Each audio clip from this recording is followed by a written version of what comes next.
বিষয়ে মানে আমি খুব আচৰিত হৈছো। ইয়াৰ লোকেল মানুহ বা লোকেল যিবিলাক অৰ্গেনাইজেশ্যন আছে গোটেইখিনিয়ে মানে খুব আচৰিতেই হৈছে। কাৰণটো হ'ল ইয়াত যেতিয়া এই টুল প্লাজাটো বনাব লৈছিলে তেতিয়া কিন্তু আমি এটা বস্তু পৰিলক্ষিত কৰিছিলো যে লোকেল কিছুমান মানুহক ইহঁতে মাতিছিলে, লোকেল অৰ্গেনাইজেশ্যনবোৰক মাতিছিলে, মাতি পেলাই ইহঁতে আমাৰ পৰা মানে ন' অবজেকশ্যন টাইপ এটা হেৰি লৈছিলে যে আমি ইয়াত এটা টুল প্লাজা কৰিম, আপোনালোকে আমাক এক কোম্পানী দিব লাগে। ঠিক আছে, ঠিক তেনেকে এই টুল প্লাজাটো ইতিমধ্যে বনোৱা শেষ হৈ গ'ল। তো আজি হঠাৎ বৰ আচৰিত তথা তাৎপৰ্যপূৰ্ণ কথা হ'ল আজি হঠাৎকে এই টুল প্লাজাটো অপেনিং কৰা হ'ল। নে ইয়াৰ কোনো লোকেল অৰ্গেনাইজেশ্যনে গম পালে, নে ইয়াৰ কোনো লোকেল ইণ্টেলেকচুৱেল মানুহে গম পালে, নে ইয়াৰ যিমান লোকেল ড্ৰাইভাৰবোৰ আছে সিহঁতে গম পালে। আৰু বৰ দুখ আৰু পৰিতাপৰ বিষয় যে আপোনালোকে ইতিমধ্যে গম পায় যে পাটগাঁৱত এটা টুল প্লাজা আছে। পাটগাঁৱত টুল প্লাজাৰ পৰা আমাৰ এইটো টুল প্লাজা কিমান কিলোমিটাৰ হ'ব? খুব বেছি 34ৰ পৰা 35 কিলোমিটাৰ হ'ব। গতিকে আমি জনামতে 60 কিলোমিটাৰৰ ভিতৰত এটাকে টুল প্লাজা হ'ব লাগে। 60 কিলোমিটাৰৰ বাহিৰত কিন্তু ইহঁতে টুল প্লাজা বনাব নোৱাৰে। আজি ইহঁতে যিটো টুল প্লাজা ইয়াত বনাইছে হঠাৎ ৰাতাৰাতি পাবত গজা যেনেকে পাবত গজি উঠে ঠিক তেনেকে এই টুল প্লাজা ভিৰিছে। গতিকে মই এই টুল প্লাজাৰ যিটো মালিকানাধীন আছে তেখেতক মই অনুৰোধ কৰিম আৰু আহ্বান জনাম যে আমাৰ ইয়াৰ যিবিলাক লোকেল ড্ৰাইভাৰ আছে, লোকেল অৰ্গেনাইজেশ্যন আছে, লোকেল ইণ্টেলেকচুৱেল পাৰ্চনসকল আছে, গোটেইখিনি মানুহক মাতি লৈ ইহঁতে আলোচনাৰ মাধ্যমত এই টুল গেটটো অপেনিং কৰিব লাগিব। আৰু ইয়াত থকা লোকেল মানুহ যাতে কোনো ধৰণৰ কষ্ট, কোনো ধৰণৰ ওজৰ আপত্তি পাব নালাগে, তাৰ কাৰণে আমি ইয়াত দাবী জনাইছো, তীব্ৰভাৱে দাবী জনাইছো। অন্যথাই কিন্তু এই টুল প্লাজাত যিবিলাক নিয়ম নীতি ইহঁতে নিৰ্ধাৰণ কৰিব সেই নিয়ম নীতি কিন্তু আমি মানি নলওঁ। কথাটো হ'ল আপোনালোকে প্ৰথমতে এটা কথা কৈছে যে টুল গেটটো অবৈধ। আমিও গোটেইখিনিয়ে পৰিলক্ষিত কৰিছো যে এই টুল গেটখন অবৈধ। অবৈধ নোহোৱাকে আপোনালোকে জানে এই বেংগলত অলপ দূৰ পিছতে কিন্তু টুল প্লাজা এটা আছে, ইয়াত পাটগাঁৱত এটা টুল প্লাজা আছে, আৰু ৰাস্তা ঘাটতো কিমান দুৰৱস্থা আপোনালোকে জানে।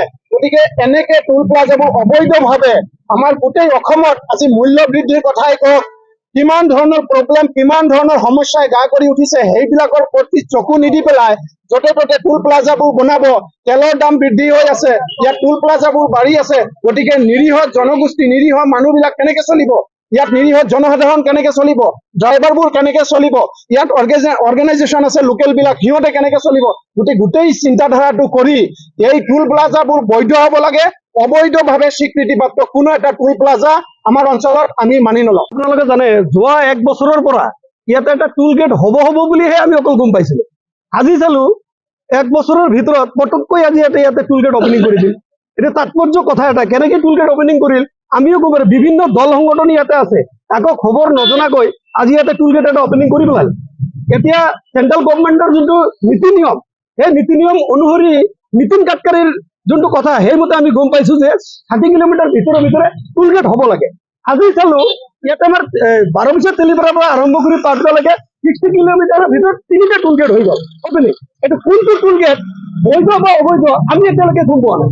আৰু আজি যিহেতু ইয়াতে টুল গেটখন অপেনিং কৰিম, ইয়াতে বহু ধৰণৰ দল সংগঠন ইয়াতে আছে, প্ৰত্যেকৰে মাতি ইয়াতে একচুৱেলি আলোচনা মৰ্মে যাতে আমাৰ লোকেল মানুহ হেৰাছমেণ্ট হ'ব নালাগে তাৰ কাৰণে আলোচনা ইয়াতে হ'ব লাগিছিল। সেই আলোচনা আজিলৈকে এতিয়া নহ'ল। সিহঁতে আজি ৰাতাৰাতিৰ ভিতৰত আজি পুৱাতে আমি খবৰ পালো যে টুল গেটখন অপেনিং হৈ গ'ল। এতিয়া কেনেকে সিহঁতে অপেনিং কৰিল? ইমান নিত্য প্ৰয়োজনীয় বস্তু, গোটেই অসমত যে ইমান বস্তুৰ দাম বাঢ়ি আছে, তাৰ ভিতৰত আকৌ ইমান টুল গেট, মানুহৰ মূৰত যে বোজা উঠাই দিব বিচাৰিছে চৰকাৰে, তাৰ এটা প্ৰমাণ এইটো আপোনালোকে একদম জ্বলন্ত প্ৰমাণ আপোনালোকে চাওক। আৰু আমি আলোচনা মানে এতিয়া শুনিলো যে অসমত আপোনালোকে জানে আৰু বিভিন্ন এই টুল গেট স্থাপন কৰিছিল, যিবিলাক টুল গেটৰ স্থাপন কৰা বহু ধৰণৰ কাজিয়াত লিপ্ত হৈছে, টুল গেট বহু ধৰণৰ বিসংগতিও ঘটিছে বোধ, সেইবিলাক আমি বিচাৰ নাই। ইয়াতে আমি বিচাৰিছো টুল গেট যিটো অপেনিং কৰিবই লাগে, চৰকাৰী যিটো নীতি নিয়ম সেই নীতি নিয়ম আধাৰত হ'ব লাগে। এই নীতি নিয়ম আধাৰত টুল গেট অপেনিং হ'ব লাগিব।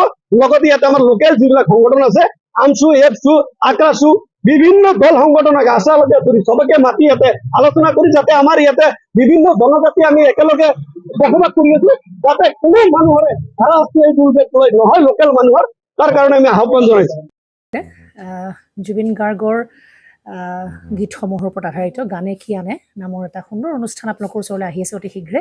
অহা 15 আগষ্টৰ পৰা ধেমাজিৰ পৰা প্ৰথম অডিশ্যন আৰম্ভ হ'ব আৰু সেই অডিশ্যনৰ যোগেদি বিভিন্ন কণ্ঠশিল্পীসকলে যিসকলে এই অনুষ্ঠানত যোগদান কৰিব বিচাৰে তেওঁলোকে এই অডিশ্যনৰ যোগেদি আগবাঢ়ি আহক আৰু জুবিন গাৰ্গৰ বহুত ভাল লগা গান আমি সদায় শুনি আহোঁ আৰু আপোনালোকৰ যদি ভাল লগা গান থাকে জুবিন গাৰ্গৰ আপোনালোকে গাই ভাল পায় তেন্তে অডিশ্যনত যোগদান কৰক। মোৰ ফালৰ পৰা আন্তৰিক শুভকামনা থাকিল এই সম্পূৰ্ণ অনুষ্ঠানটোলৈ।